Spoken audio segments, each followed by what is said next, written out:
mayambu dinesoro elangbamna Revelation phongdokpiba lairik nainaba asida taramna okchari asi nainagadruba asidi Revelation chapter 2 gi part 1 ni khona Revelation chapter 2 amsung 3 di church taret Asia Minor da leiba church tareta shona irakpa chithi adugi maramdani duga hairiba aikoina mamangda sunaina khare church tare adudi Christagi matamdagi hawraga Prabhu Jesu Christna ani shuba laktingi matamgi asigi perot asigi manungda lairiba church ki time perot tare adubu aikoina khangna hai masi ahanba aikoina ahanba chithi hadi Ephesus ahanba church Ephesus ta ishoni iba chithi asigi maramda aikoina naina minasi ahanbada aikoi ishorda prathana tausi sarga malam prithibibu sembiba aikoibu asuki mating minung nungsibiba akoiba asuki mating thaujan piba ipa ishorna poinga litana thagachare ipa aikoina phongdokpiba lairik asigi aikoina chapter 2 asida ahanba nahangna Ephesus saiba sasida bibi kiba chithi asigi maramda aikoina nainagadori masigi pikiba wapau chithi ase aikoigi matamgi suni masigi nungbi oiba masaksing ase aikoina phajana khangduna ipa aikoina phajana sumba sigi matu ina satsaba ngamba haibdu ohenbiu hawbadagi na loi phawna hana chingbiu tolaba nanaina ngam khuding mutuna ki thawaina chingbiu Prabhu Jesu Christa gi mingda kurumjari amen ahanbada aikoina church taret asida piriba magi chithising haidi ishona piningliba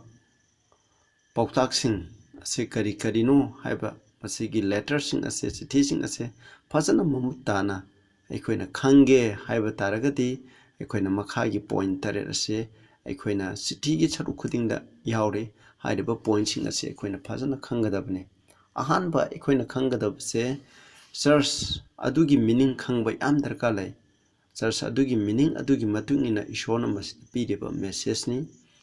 aduga ani subda Kristana karamba phibamda magi hairiba Kristana Description of Christ Kristana karamba phibamda lairi haina magi position mahangna laibigi mawong ado sandona takpa ado aikoina amuk phajana khangbatai masiko haidi Kristana laiba adugi matungina church adugi wapau adu su yauribani aduga hairiba church tare khudimak saharni makoida city amamamni adu hairiba city sigi magi characteristic haidi magi matik magun sing haidi masi karambano business ki oibra lalolitik ki oibra masi karambano yamna sakhatpara sakhatabra haiba asina singba adugi maramda aikoina khangba haibsu darka lai hairiba city adugi matungina ishona su magi wapau adu piribani mari subda commendation haibdi ishona thagat wahi haibiba masida church kudingda thagat haibiba asisu akoina khangba darka lai karigidamak mangonda thagat wahi hairibno haibse hoi akoina karigumba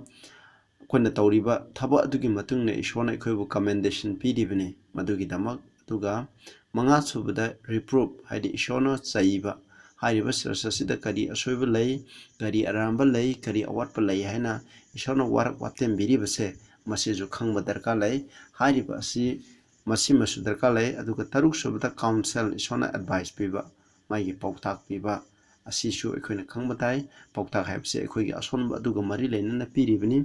tare subda promise mahana church taret khudimakta ishona tongan wasak sing piri hairiba promise asisu darka lai promise asisu aikoigi asonba adubu mengkhaningai gidama ishona wasak pibani madu hairiba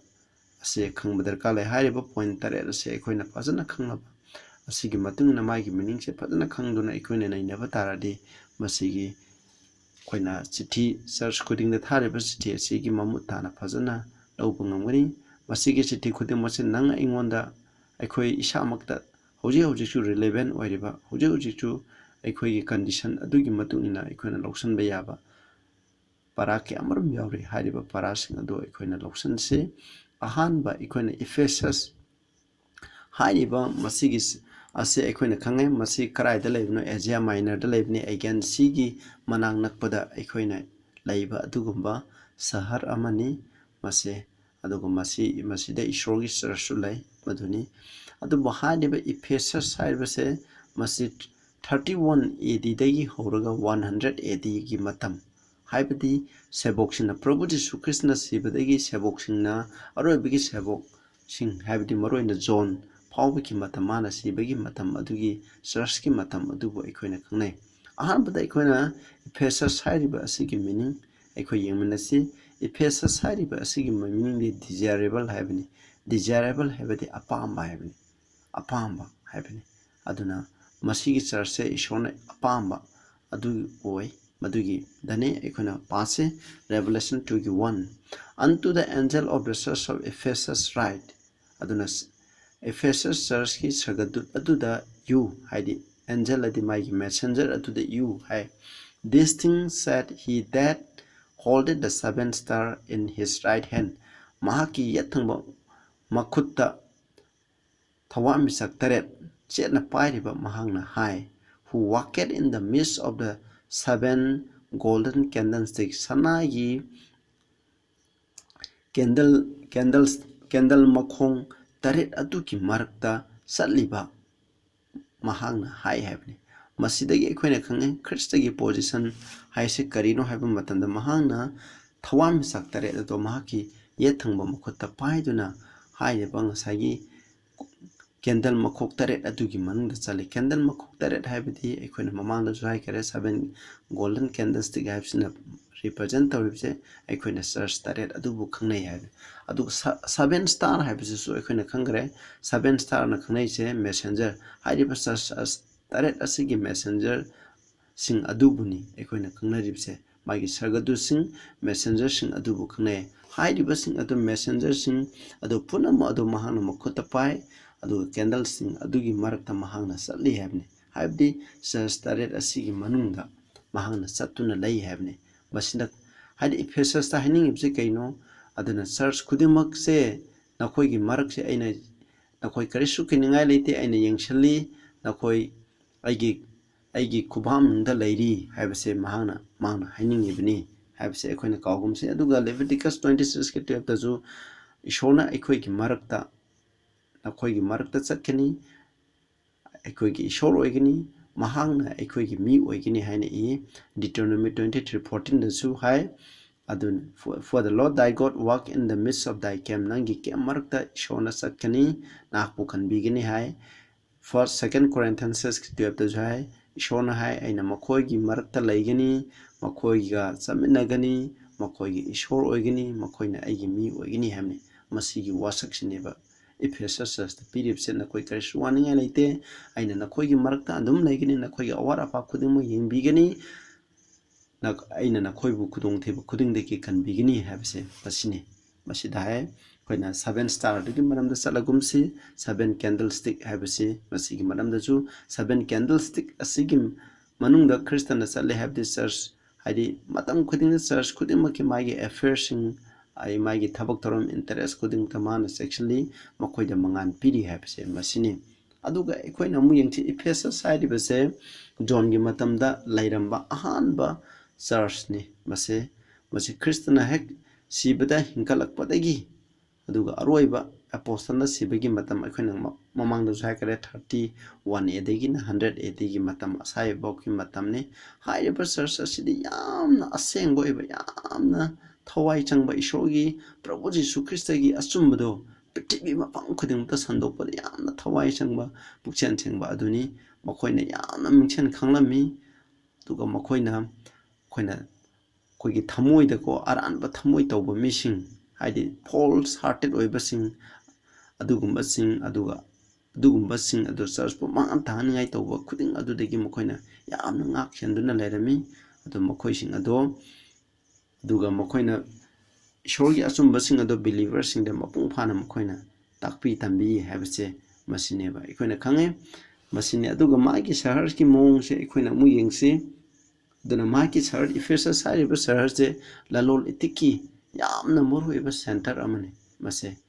aduga makoina hariba shahar sida khurumiba laidi daina hariba se masibu makoina khurami hariba shahar se fully given to idolatry laimutri dainagi laimuti saba masidagi sen tan ba khop no khone excible like se pa ba tar gadi khangani masigi commercial center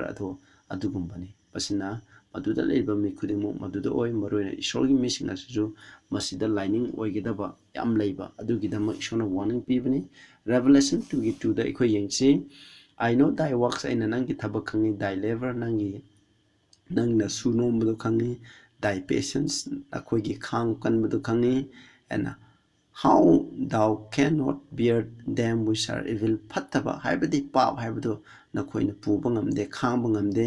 thou hast tried them which said they are apostle makoi pakon chapa singni haijaba aduga pakon chapati oidaba makoi sing adon nahakna sayengi aduga makoi do masin thibani haina phangi hai masi yam maru oi masida isona piribase ko aduna makoina khangba yam kalle makoi haidi ekoina khangi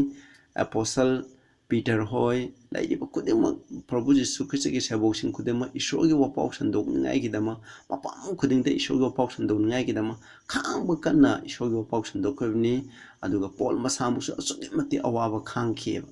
masi ekoina kadi gidama khona lomba naidaba ishogi mati mangana do thiningai gidama rangkubum thiningai gidama makoina awaba kyamram khangki habse makoineba aduga makoina phattaba pa habse makoina khangmu ngamde makoina khona Acts chapter 5 da khangi Ananias Sapphira makoina pap tawbo matamda makoina lamjon thokraga makoigi khahopa matamda koina Peter na makoina sairi buduni saiba matamda makoi thawai thai thaki aduga makoigi matamda su sasnaba false professing kyamarum laeba aduni sai koina haje apostle pakon chapani haiba adubu oidi oida bhaibse second Peter gi na koina 1 to 3 par ju khangani aduga 4 John da ju na koina paraga di khangani pakon chapa sasnaba pakon chapa kyamarum aduga Prabhu Jesu Christ na ju Matthew 24 da hana haira mitini ma sikraba matungda aramba pausan do mi kyamrum lakane do haire bising do makoina section na makoina saying tawtana makoina chumbra lanbra haibdu makoina ingi karigi mapana Bible Old Testament amsung Prabhu Jesu na takpi khraba adugi matungina takpara taktabra haibdu adugi matungina yani Prabhu Jesu na takpi bagi matungina satpasing adudi makoina asengbani aduga nattaba Bible na haibigi matungina takpi dabasing dude arhanbani haibse makoine aduga mathangda yengse commendation makoide isona kari thagar wahi haibige haibse ko yengse 2 gi 3 da and has born na koina awama khankre has patience khamakale and for my name's sake has labor and has not fainted heaven nang aigi damako na koi kan awaba khange aigi mingi damu na koina kan thabak sui na koi chokthaba sunai nai de hamne aduna apostle singe matam ahan verses Ephesus se ishogi wapok sandokpa matamda khang makan vibe do nang ai sunga si ju aikoina aroiba matamda Prabhu Jesu Christ na lakadore masigi dama aikoina ma ki wapok ase koigi kai likai da leiba mipung khudimakta aroibagi issue asigi maramda aikoina wapok sandokpa matamda Prabhu Jesu Christ gi mingi dama aikoina wapok sandokpa aikoina awabse aikoina khangadamni patience leigadabani koina sokthaba nairoidabani haibse masineba masine aikoina matam khudingda kawkhumse apostle singna awaba persecution kyamar nangi aduga Peter su koina mangak masu farsi tawduna matham makhauna na halibni seba khudim oina migi makhuda siki John phawda mahakpu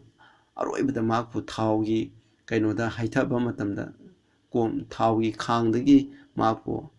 hapchanduna hatpa ngamdaba matamda palmos hairiba sida tharibni aduga Peter su nerona manga kaktun hatkibni makoi loina ma awaba nangkiba nang ai su ishorgi achumbagi wapau sundong ngai gidama masigumba thawrang se khoina tawtuna laisebsni makoi wapau se karino haiba matanda 1 John 1:29 da sunai behold the lamb of God which taketh away the sin of the world pithibigi papu kheba ishorgi yawmasa Prabhu Jesu Christ ado madugi maramdani John 3:16 da su ishona malam pithibi asibu asoki mating nungsi aduna mabu Prabhu Jesu Christ bu thajaba makai longba naidaba punsi phangani sidaduna longba naidaba punsi phangani habsne Prabhu Jesu Christ na khoi barang khobam pini ngai ki dama mana sibedagi hinkat kare haiba wapaw asna prithibi gi mapung khudinda santoki Paul gi wapaw dusu Christna nang egi paw ki dama sibeki nang egi paw ki dama hinkat thegi haiba wapaw se masina thawai yawnako mapang khudinda makoina Prabhu Jisuna takpibadagi matungina makoina loinamak masiga wapaw ase sandokhi aduga makoige reproof se ekoi amu yengse Revelation 2:4-5 ishona makoida makoigi warak watem biba makoida sairi base kari makoigi asonba kari lege habdo yengse loina mapung phabadi nate mipung khudima adu asonba legini asonbado ishona saiba matamda ekoina Jason badai nevertheless adu moina I have somewhat against thee aina nakoigi mayukta karigumba haining khara lay because thou hast left thy first love naki ahanba nungsibda nakoina thadokre hai masi ko mokoi problem mokoi da leriba ishona ponsen bilibdi ahanba nungsib thado remember therefore from whence thou art fallen nang kadai de tu kibnu haibdo ningsingu repent puning hong do the first work nakoigi ahanba thabuksing ado tau or else I will come unto thee quickly natragadi aina thuna lakani will remove thy candlestick out of his place maki mafam adudagi naki candle gi makhogodu aina lauthokani hamni except thou repent nangna puning hong dragadi hamni candles then tarele adudagi lauthokradi magi mafam kalaroi haidi arang kubum lairoi ekoi habidi candlestick lauthokpa habidi ekoi gi arang kubum lairoi habni masida ikoni yangse makoida lairiba ishona warak watem bibse makoi ahanba problem se karino hakanda apostle sing makoina sigerba matung makoina tawba matamda makoigi church ki problem apostle singi matamda makoina sum thengnarikpa problem se kaino makoigi marakta nungsiba makoina ahanba nungsiba habse makoigi church ta ekoina Ephesus haiba church asida masi problem ama thengnaraki makoina ko Bible na ekoina yengsi ekoina show nungsibse kamaina utli haiba matamda maki athangsing laga ulle masi ekoina yengsi makoina karamna ahanba nungsibase thadokibse karino habsing ahanba nungsiba habse ekoina yengse samlamna yengmane John ekoina John 15 ki 9 to 10 dako ipana aibu nungsi aina suma ipana aibu nungsi aina nakoibu nungsi aigi nungsibada nakoi layu nakoina aigi yathang labadi aigi nungsibada laigani aina ipagi yathang ngaktuna mahaki nungsibada laibagumna hai John 15 ki 9 to 10 da habni aduga 14 ki 15 da nangna aibu nungsiragadi aigi yathang ase ngao amung jengse 1 John 2 ki 3 to 5 da hai masidagi ekoina khangi ekoina mahaki yathang lagadi ekoina mahakbu khangi koina ishor bu khangba prabhu bu khangba habse mahaki yathang ngakpani aina mahbu khangi harga mahaki yathang taba maha asemba sinthibani asumbado makoida mangonda laite kanagumbana ishogi waising ase ngakladi mangonda ishogi nungsibase mapung phai adu madudagi ekoina khangi ekoina mangonda lai hai masigi pakraba teksing digi khange ekoina ishobu nungsi habse karamna utkani haiba matamda mahaki yathang ase ngalaga utkani 10 commandment ekoina ishobu khange habse karamna utkani haibada ekoina yathang haibase ngalaga utkani hai masi aigi waina te chinawsing masi bible na haibane bible na haibaduna in haijari base adugo 1 John 5 ki 2 3 da hai masidagi ekoina khange ekoina ishorgi macha sing nungsi ekoina ishobu nungsiba matamda maki yathang ngakpa matamda ekoina ishogi macha sing haibdi ekoi amaga nungsinai habne masine ishogi yathang ngakpase masi ishobu nungsibani maki yathang ase aruba nate habne araibani yathang ngakpase yamna luba thabang nate yathang ngakpase grievous adi yamna luba not grievous adi yamna luba nate hard oide habne yamna lai habne snause masi kanano koine ishor nungsiraba matamda prabhu Jesu Christ bu nungsirabada yathang ngakpa habse relai aduna masidai tai koine ishobu nungsirabade magi yathang aga tai habne aduna efficient church ta laiba problem di kaino makoina ahanba nungsibado thadokre ekoina prabhu Jesu Christ bu kanbi mapuni haina loksan ba matamda ekoina mahang haiba khudum monda thajatuna maki thaujangi mapana ekoina maki yathang ase laga ekoina maku nungsi habse ekoina ulleba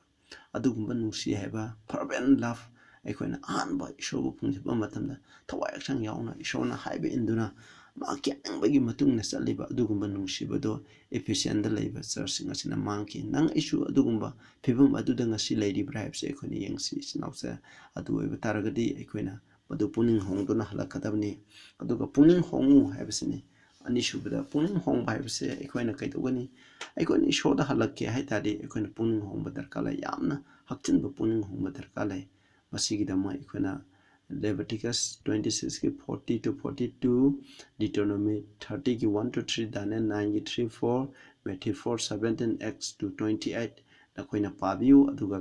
अखोइना Luke 13ꯒꯤ 3 दसु है नखोइना पुनिंग होंद्रगदि नखोइ पुनमक मखोइगुमना सिबगुमना अखोइसु सिगने हमने अखोइ पुनसिदा अखोइना अरांग खबम फंगनिंगलदि अखोइना ईश्वरगा अफब learning लेनिंगदि अखोइना पापदगि पुनिंग होंबा अखोइना तब पापदो थादोकपा हाबसे दरकार लै अदुना पुनिंग होंबगी मपान खक्तना ईश्वरगी बाइबलगी थाजब basic belief असे मसिबु करिनो हाबसे अखोइना खंगबा अदुगा मखोइसिंग अदु इनबा अदुगी मपाना को अखोइना ईश्वरंगोनबा ईश्वरदा हक्चिन्ना नुंसिबा अमसुंग महाक लोइना ख्रिस्तगी नाकंदा अखोइना चमिनबा असे ngमगनि अखोइना सुमाइना चमिनदुना अखोइना मा ख्रिस्तगुमना अखोइना लमचा सजता ओइरपा ngमगनि हाइबसे अखोइना कावगुमसु मथंगदा Revelation 20गी 6 दा अखोइ अमु यंगसे But this thou hast that thou hatest the deeds of Nicolaitan which I also had अदुगा माना है मसिदा है नखोइदा लैको नखोइना निकोलेटन की थबकसिंग अदु तुकुसे है अइनासु मखोइबा तुकुचे है निकोलेटन साइब से कनानो है से यंगसे अखोना 7 बाइबल कमेंटरी वॉल्यूम को 7 पेज 957 दा सुमना है निकोलेटन मरोइना ताकपिरिबा डॉक्ट्रिन दि कइनो kana प्रभु यीशु ख्रिस्ट की अफबो पाव असना ईश्वर की वायंजा था असे करिसु इफेक्ट वेंद्रे हमने ईश्वर ने अफबो पाव असना प्रभु यीशु ने अखोइगी दम क्रॉस से बिखिबा असना मरम ओइदना अखोइना लोंगा को मथौ ताद्रे हैना ताकपि तंबि बसिनेबा अदुना अखोइना ईश्वरबु थाजरकदि अखोइना माकी वाइसिंग अथो इनबा दरकार लैतरे अखोइना पाप तोरसु करिसु काइदरे हाबसे मसी निकोलेटन सिंग ताकपिबनेबा मसी अखोइना कावगुमसी मसी हाइरिबा निकोलेटन से करिना कन Ephesus church असुगा Pergamos church अखोइना Revelation 2गी 15 2गी 6 दा लाइरिबा सिंग असिदा यामना अदुना सैथिंग पिखिबा सैना खोल पिखिबा यामना अरानबा ताकपिबा मियोइ कांगलुप अमनी हाइबनेबा मखोइना को यामना हाइबा साइ मखोइना यामना अरोनबा ज्ञान ईश्वरगी बाइबलगी मरमदा यामना खंगबा सादुना अदुबु मिसिंगथे मागी लाना को ताकपि तंबी हाइबने अदुगा निकोलेटन हाइबसि कना निकोलास हाइरिबा नुपा ओजा असिगी मतुंग इनबा मिसिंग अदुबु निकोलेटन नि हाइना मखोइगी मिसिंगी मरकता ताकपि तंबीबा हाइ मखोइना ताकपिरेबसे प्रभु यीशु ख्रिस्टना क्रॉस असे बिखिबा असिना देन कमामेंट असे सुमांगन खरे अदुना मसी हौजी अखोइना ईश्वरगी याथंग ngakpजे मखाताना अखोइना ईश्वरगी याथंग ngakpa दरकार लैतरे हाइना ताकपिरि हाइबा डॉक्ट्रिन मक असिसु हौजिसु अखोइगी प्रोटेस्टेंट चर्च की इचिनाउसिंग अयाम्बना मसी ताकपिरिबनि अखोइना प्रभु यीशु ख्रिस्टमोना थाजरदि माकी थौजानदा अखोइना ngaजरगदि अखोइना पाप तौबि याय अखोइना ईश्वरगी वाइन याथंग असे ngakतरसु करिसु काइदे अखोइ धर्म चेले हाय अदुबो बाइबल नदि ताकपिदे इचिनाउसा आइगी ममांगी सरमोन अदुदसु अखोइना खालिबदुनि अखोइना थौजान फंगनिङाइगिदम अखोइना पाप तौजिरा हाय पाप तौजिरा हाइबदि अखोइना वाइनदा लो थुगाइसिरा हाइबनि ईश्वरना यादे है अखोइना थाजबगी मपान ईश्वरगी वाइन याथंगसिंग असे करिसु लैतबा ओहनसिरा हाय पोलना मदुसु यादे हाय मसिनिको अदुबु मसिगुमना ताकपि तंबीबसे लैरि अखोइना अरोइबदा ससे प्रॉमिस ईश्वरना Ephesians चर्चता पिखिबा प्रॉमिस से करिनो हाइबदो अखोइ यंगमिनसे He that had and here let him hear what the Spirit said unto the churches churching asida hairiba ईश्वरगी थवाइना हाइरिबसे मानाकों Panba महाक अदुना ताजसनु to him that overcometh खुदुम चलिबा महाक अदुदा will I give to it of the tree of life अहिंबगी उपांबी अदु चानबा हक अदु अइना पिगनि अइना माबु साहनगनि हमनि which is in the midst of the paradise of God ईश्वरगी स्वर्गगी मरकता हौरिबा अदुगुंबा अहिंबगी उपांबी अदु चाबा पिगनि हमनि मसिदा पिरिबसे मसिगे promise से करिनो हाइबा मतमदा अखोइना अहिंबगी उपांबी खुदुम चनबा हाइबति अखोइना ईश्वरना हाइबा माना ईश्वरबु नुसिबा ईश्वरगी याथंग ngaktaba haurakhiba Ephesians church असिदा नखोइ पुनिंग होंगतुना नखोइगी इशोरबु नुंसियु मागी याथंसिंगसे एंगाउ नखोइना पाव हाइबसे नखोइना थादो अदो इतारगदे अखोइना अहिंबगी उपांबिगी मही अदो चाबा फंगनगेनी हाइबनी रेवलेशन 2 की 17 दा हाइबसे रेवलेशन 22 की 2 दा सुहाय अदना 2 दा है इशोरगी सगरगी को अखोइना इशोरगी सिंहासनगी मागी ममांगदा अदना वा अहिंबगी अखोइना रिवर तुरेन अदु लई मदुगी नाकन खुदिंगमुक्ता अहिंबगी उपांबी से होई मसी सही खुदिंगी को था खुदिंगी मागी महिसिंग याली हैबने मसी चारगे अखोइने हिंगनी अदुगु मागी मनासिंग असिना अखोइगी अनाबा फानगनी हैबने अदुगुंबा उहई अदु अखोइने चाबा फंगनी करम मी खतना चाबा फंगनी सरगदा चरपा मिसिंग अदुना लोमा नाइदबा पुंसी फंगदबा मिसिंग अदुना चागने जॉन 6 की 33 रेगिना 63 दा पाबा ताराजु खंगनी अइना अहिंबगी मना अदु अइनी हैबनी अखोइना अहिंब पुंसी फंगनिगे हाइतादी अहिंब पुंसी प्रभु जीशु ख्रिस्ट असे चागदमनी प्रभु जीशु ख्रिस्ट चाबा हैबदी ईश्वरगी बाइबल असे अखोइना पारगा अखोइना इनगदबनी मदुदा ताकपि तंबिरिबा खुदिंग मदु अखोइना ngakतुना सलबदी अखोइना अहिंबगी उपांबी चाबा हाइबदि प्रभु जीशु ख्रिस्ट बु चाबा हाइबजिगा सामाने अदु इतारदे अखोइना लोम्बा नाइदबा पुंसी अदु फंगनी हैबसिनी इचनाउसा अखोइना हुजिक तमख्रबा अखोइना नैनख्रबा सिदगी अखोइना काउगमसिको इचनाउसा अखोइगी पुंसीदा ख्वाइगी मरु एबसे मसिनी अखोइना ईश्वरबु नुंसिबा हाइबसे अखोइना दरकार लय अखोइना प्रभु जीशु ख्रिस्ट बु हेक फंगबा मतना दा अखोइना माबु नुंसिदुना मंगोंदा थाजदुना माना हाइबा मखै इनखिबा अदुगुमना हाइदे अपोस्टल सिंगना मखोइना प्रभु जीशु ख्रिस्ट बु नुंसिदुना माकी अथंसिंग ngakतुना मखोइना मफम खुदिंगदा ईश्वरगी वपाउ संदोइगी मखोइना प्रभु जीशु ख्रिस्टगी दमा अवाबा नंखि मखोइगी थवाइ फावबा थादोखि अदुगुंबा थवाइ फावबा थादोकपा ngamba नुंसिबदो अखोइदा लैबा ताइ प्रभु जीशु ख्रिस्टदा लोइबा मतमदसु अखोइना प्रभु जीशुना लाकपा थोंजिनदना अबा मतमसिदा अखोइना होजिक संडे लो पास तौदुनिंगाइगी दम लैरबा मतम असिदा इसिनाउसा अखोइना ईश्वरगी अफबा पाउसे मिपुम खुदिंगता अखोइगी केरो लेकाइदा संदोक्तुना मसि यहन्नबा अखोइजो थौदांग लौसी हैबसिनी अखोइना करिगुबा ngamdrabsu अखोइगी अइना संदोक्सरिबा मेसेज असे नखोइना नसिनाउसिंदा शेयर तौबियो अदुगा मसिगी